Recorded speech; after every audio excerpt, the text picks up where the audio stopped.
ඉතින් ඔයා අහලා ඇති an apple a day can keep the doctor away කියලා.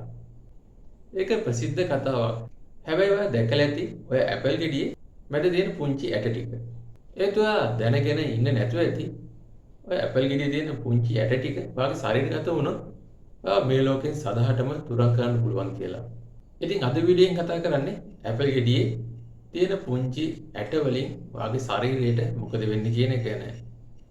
ඇපල් ඇට ඇතුලේ අමිග්ඩලින් ග්ලයිකෝසයිඩ් කියන රසායනික සංයෝගය අඩංගු වෙනවා.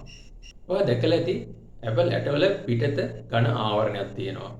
ඉතින් ඔයාට ඇපල් ඇට පිටින් ගිලිනොත් මේ ඝන ආවරණයෙන් හින්දා මේ ඇපල් ඇට ජීර්ණ නොවි ඔයාගේ ශරීරයෙන් බැහැර වෙනවා. හැබැයි ඔයා ඇපල් ඇට හපල කෑවොත් අර අමිග්ඩලින් කියන රසායනික සංයෝගය ඔයාගේ ශරීරය තුළට ඇතුල් වෙනවා. ඉතින් එතකොට වෙන්නේ ඔයාගේ බඩේ තියෙන එන්සයිමත් එක්ක අමිග්ඩලින් කියන රසායනික සංයෝගය එකතු වෙලා හයිඩ්‍රජන් සයනයිඩ් කියන වායුව උදාහරණය කර. විද්‍යාත්මක පර්යේෂණවලට අනුව සාමාන්‍ය මිනිසුගේ බර කිලෝග්‍රෑම් 1කට සයනයිඩ් මිලිග්‍රෑම් 1ක් 2ක් අතර ප්‍රමාණයක් ශරීරගත වීමෙන් තනිකම මරණයට පත් වෙන්න පුළුවන් කියලා තොරතුරු හෙළි වෙලා තියෙනවා.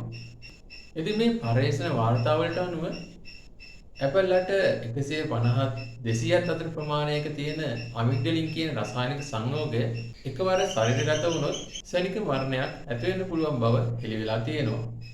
ඉතින් ඊළඟ සැරේ ඔයා ඇපල් ගෙඩියක් කද්දි ඔය ඇපල් ගෙඩිය මැද තියෙන ඇට ටික ඉවත් කරලා කන්න අමතක කරන්න එපා.